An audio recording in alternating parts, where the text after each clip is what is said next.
Unaangalia Baba Sam the King Tanzania TV channel. Kwa maoni na ushauri tumia namba zifuatazo 0752732515. Baba Sam the King.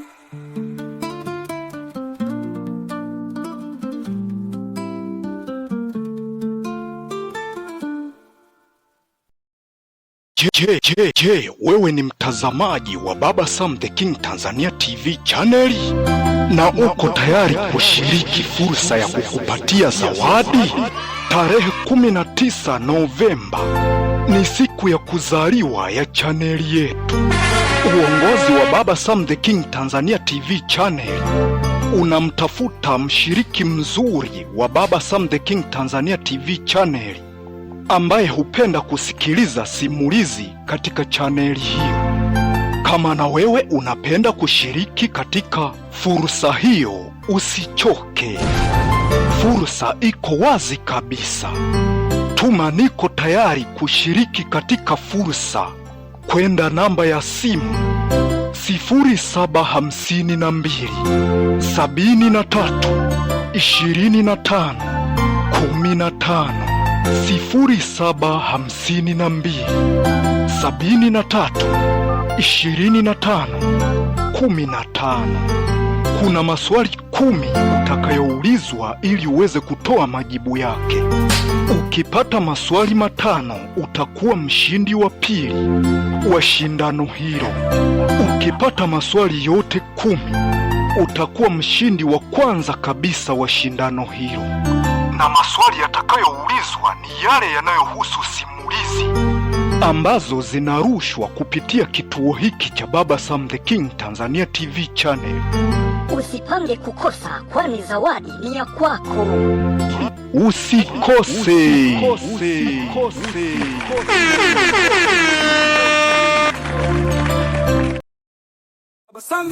Unaangalia Baba Sam the King Tanzania TV channel. Kwa maoni na ushauri tumia namba zifuatazo 0752732515. Baba Sam the King.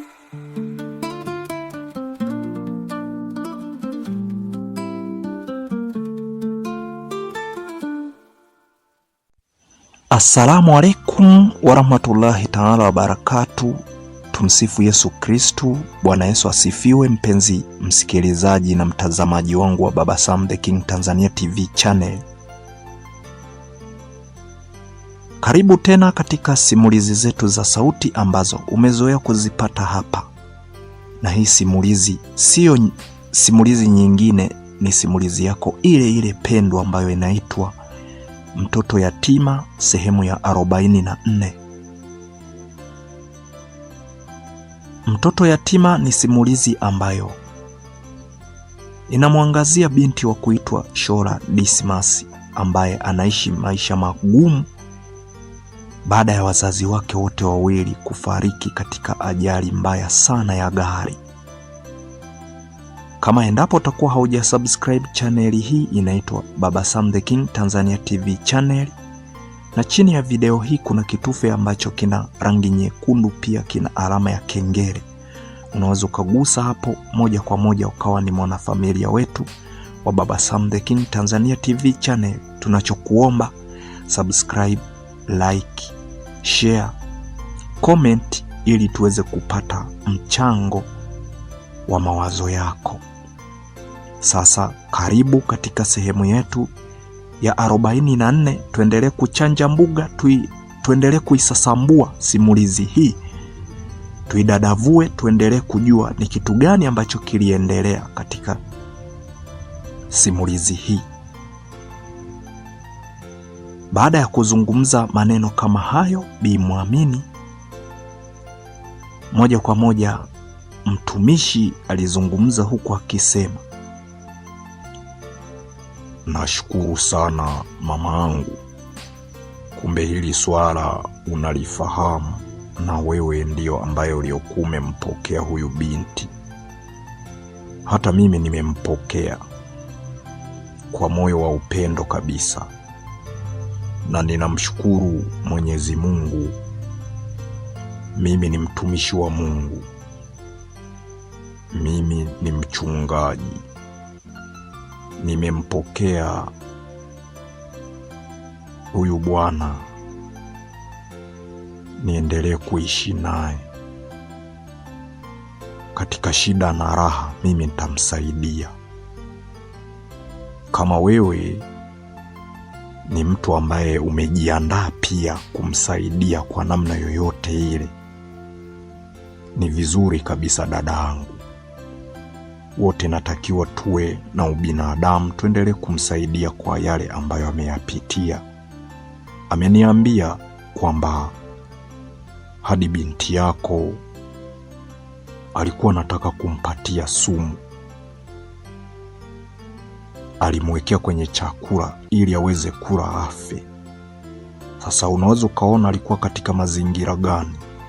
Ametoka kwenye mazingira magumu, amefika hapo, binti yako naye akamchukia. Sasa amefika huku, mke wangu Lesa Charles amempenda sana, na nashukuru wamekuwa kama mapacha hivi,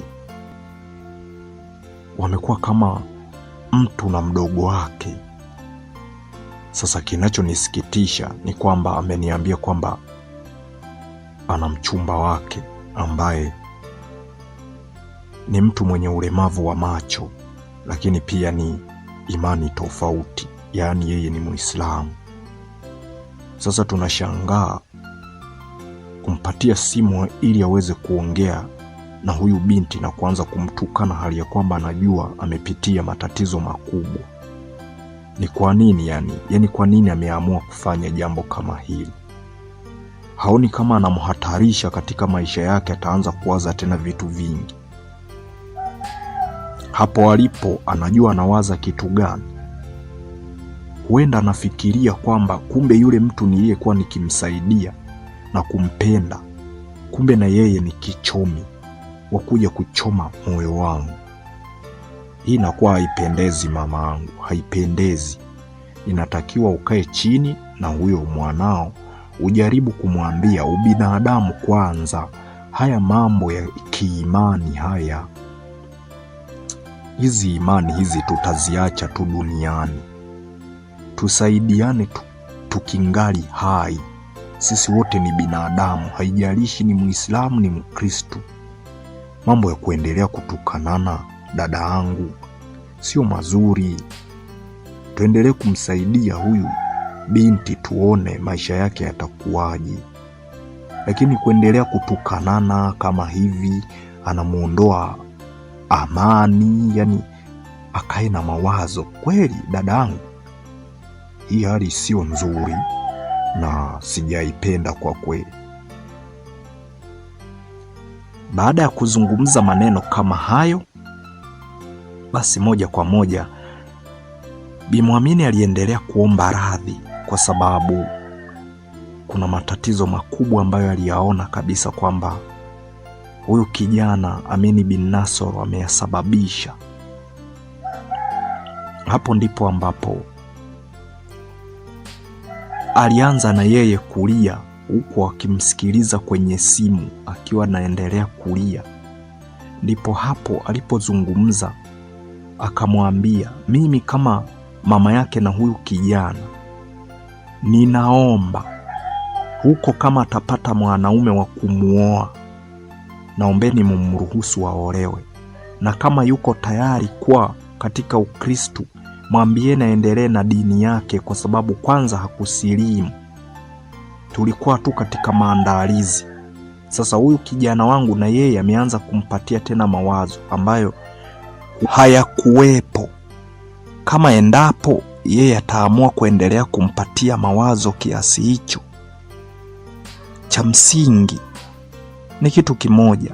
Nyinyi mwambieni kama anataka kuendelea na dini yake, yeye aendelee nayo tu bila shida ya aina yeyote, kwa sababu huyu kijana naye kumbe na yeye mwenyewe ni mkali. Alikuwa ananiambia kwamba anahangaika, anatafuta wanawake wa kuoa, na kweli nimeona, nilijaribu kumtafutia akakosa. Sasa amempata huyo, ameamua yeye mwenyewe kumlisha sumu, na hatimaye ameanza kuwaza mawazo mengi. Kwa hiyo nyinyi naombeni mumsimamie popote pale atakapokwenda. Yaani hata kama laini yake taleta mushkeli kutokana na kwamba mimi ndo nimemsajilia, aje huku Mboge mjini hapa kwenye hoteli yangu. Mimi nitakuja nitamrekebishia, kama imepotea nitarenew.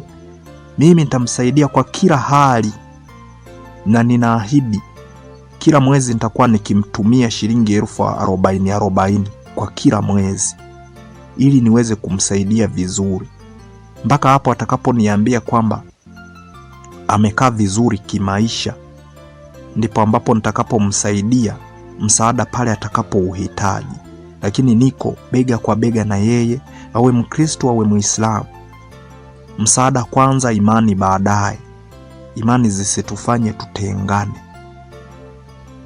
Baada ya kuzungumza maneno kama hayo, huku akiwa anaendelea kulia kwenye simu upande wa pili, basi hapo ndipo ambapo mtumishi huyu alizungumza huku akisema, nashukuru sana dadangu kwa kuona kile ambacho mimi ninachokiwaza, na we umefikia kwenye lengo hilo hilo ambalo linaleta manufaa kwetu sote. Manufaa yetu sote ni kumsaidia huyu binti ili maisha yake yawe ya tofauti kabisa. Asiendelee kuwaza huko alikopitia, asiendelee kuyawaza magumu aliyoyapitia. Ajione na yeye ni binadamu kama wengine. Kama walimtesa wengine, sisi tusimtese, sisi tumsaidie mpaka pale ambapo tutakapoona kabisa amesimama kwenye maisha yake. Tuwe kama wazazi wake, tuwe kama walezi wake, na yeye ajisikie kwamba hata kama ameondokewa na wazazi wote wawili, lakini kuna wengine ambao wanaweza wakamshika mkono na kumlea. Lakini haya ambayo anayazungumza huyu kijana wako, kwa kweli yamenikatisha tamaa hata mimi. Kwa kweli ni hatari sana. Kaa chini na huyo kijana, jaribu kumwelekeza. Watu waliopitia maisha magumu na matatizo makubwa, kuvumilia sana. Angeweza hata kujinyonga, lakini kwa nini hakujinyonga? Ni kwa sababu wewe hapo ulikuwa ukimpa faraja. Sasa tunashangaa amekuja huku mke wangu akampokea. Mimi nilikuwa sipo, nimeenda kihuduma sehemu fulani, nimerudi nikamkuta mke wangu wameendana vizuri, amemfanya kama pacha wake, wanaishi vizuri, na mimi nikafika nikampenda hivyo hivyo kama mke wangu alivyompenda. Na hapa ambapo anapoishi tumempa bure ili aweze kukaa. Ndo uone ni namna gani ambavyo tunaendelea kumsaidia. Sasa huyu kijana wako anaanza kusema waharamaiki. Anafikiria wote ndo wana mioyo mimoja. Huenda anaweza katoka na akaelekea kwa hao Waislamu wanaowataka yeye, lakini wasimsaidie na wakamtoza kodi, wasimsaidie chochote kile kikwama. Akae chini atafakari, ubinadamu kwanza. Hizi imani zililetwa tu. Baada ya kuzungumza maneno kama hayo, mtumishi wa Mungu, hapo ndipo ambapo Bi Muamini alipozungumza katika upande wa pili wa simu. Akasema, ninasikia huyo binti anaendelea kulia. Hata mimi mwenyewe inaniuma, na ndio maana ninalia kwa machungu. Lakini Shora Dismas, popote pale ulipo, kama unanisikia, naomba fanya maamuzi yoyote utakayojisikia wewe. Mimi niko bega kwa bega na wewe. Hata kama utakuwa ni Mkristo, mimi nitakuja nikutembelee, nitakuja nione ulipo. Na hata kama uwezo wa kupata kitambulisho chako cha taifa hauna, lakini mimi nitakupambania, ukitaka tukipate tutakipata, na utasajili kwa jina lako. Ukiona kusajiliwa laini kwa majina ya mtu mwingine ni shida, niko tayari kukupambania upate ya kwako. Mimi naamini tukiungana na huyo kaka, tutahakikisha maisha yako yananyooka, yanakaa vizuri. Wewe nenda katika imani unayoiona wewe inakufaa, na ukipata mwanaume mwingine olewa.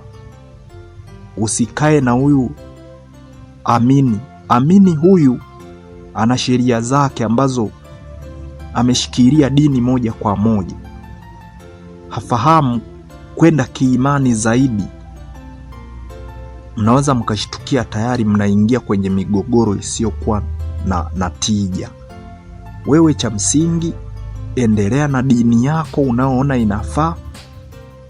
Kama yeye atakubali kukuoa sawa, ndo utakapokubali kubadilisha dini umfuate.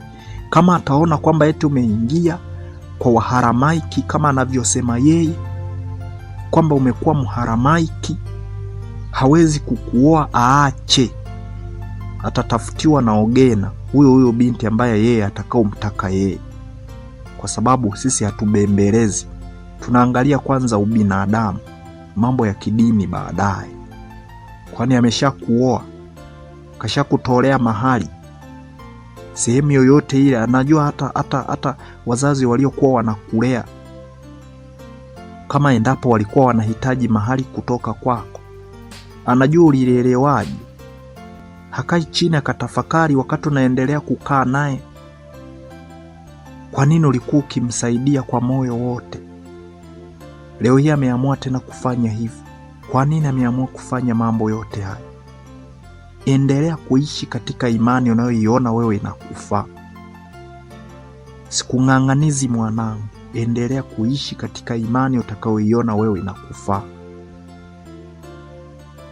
Baada ya kuzungumza maneno kama hayo, Bi Muamini kwenye simu, hapo ndipo ambapo Shora Dismas aliamua kuchukua ile simu kwa mtumishi wa Mungu, akakaa nayo huku akiendelea kulia na kule wakiendelea kulia. Amini bin Nasoro akiendelea kulia na kutukana hapa na pale, bado akiendelea kusikika. Lakini huku Shora Dismas aliamua kuikata ile simu, na hapo ndipo ambapo alipomwambia mtumishi wa Mungu kwamba awashe gari ili waendelee na safari, asiumizwe na hiki kitu ambacho kinachoendelea. Yeye mwenyewe ndo atakayeamua namna jinsi ambavyo atakavyoweza kuishi, katika dini gani atakayoiamua kwenda.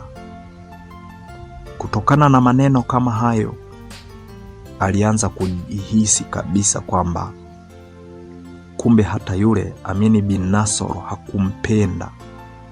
Alikuwa tu anataka pengine tu kushiriki naye tu mapenzi. Mawazo kama hayo Shora Dismas yalianza kuja.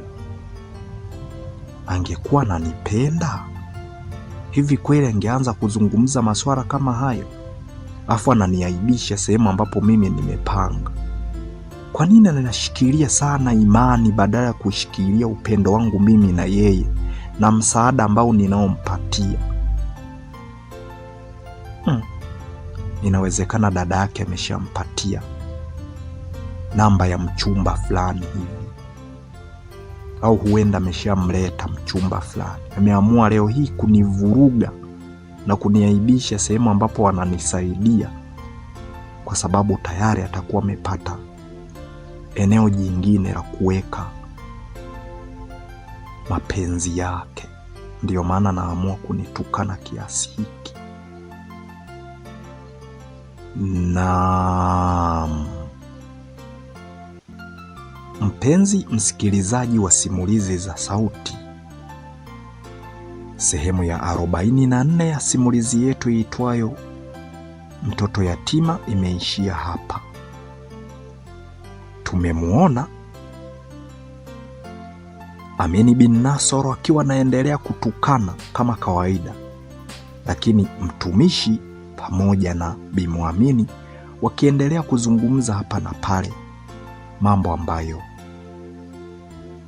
ni ya kutafuta mbinu ya kuendelea kumsaidia Shola Dismas kutokana na maisha yake ambayo anaendelea kuishi. Lakini pia Shola Dismas baada ya kuichukua ile simu aliamua kukata, kwa sababu upande wa pili wanalia na yeye mwenyewe analia. Na baada ya kukata simu ndipo ambapo alipoamua kumwambia mtumishi kwamba aendeshe gari, yeye ndo atakayeamua ataishi katika mlengo wa imani ipi. Hapo ndipo ambapo mawazo yalipoanza kumjia kwamba Amini bin Nasoro atakuwa amepata mwanamke mwingine. Kwa hiyo ndio maana ameamua kumwaibisha huku alipo, kwanza kupiga makelele na kutukana. Kama endapo utakuwa haujasubscribe channel hii, inaitwa Baba Sam the King Tanzania TV channel.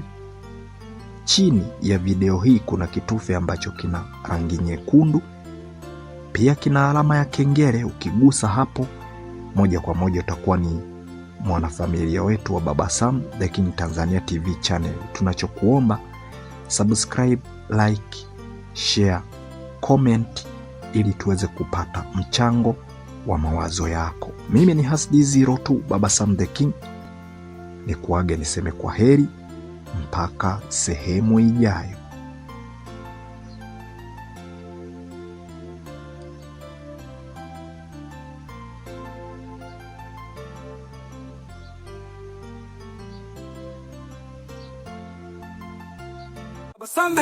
Unaangalia Baba Sam the King Tanzania TV channel. Kwa maoni na ushauri tumia namba zifuatazo: 0752732515.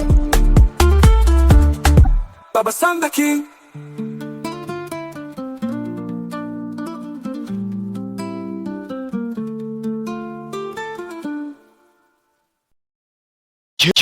Je, wewe ni mtazamaji wa Baba Sam the King Tanzania TV channel na uko tayari kushiriki fursa ya kukupatia zawadi?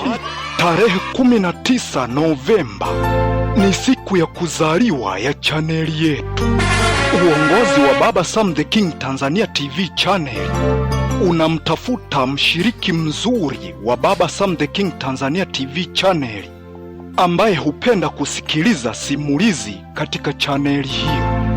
Kama na wewe unapenda kushiriki katika fursa hiyo, usichoke. Fursa iko wazi kabisa. Tuma niko tayari kushiriki katika fursa kwenda namba ya simu 0752 73 25 15. 0752 73 25 15. Kuna maswali 10 utakayoulizwa ili uweze kutoa majibu yake.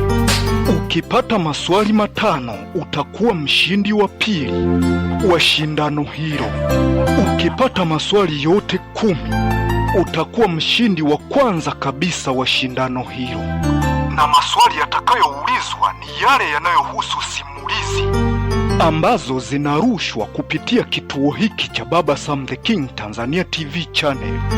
Usipange kukosa, kwani zawadi ni ya kwako. Usikose.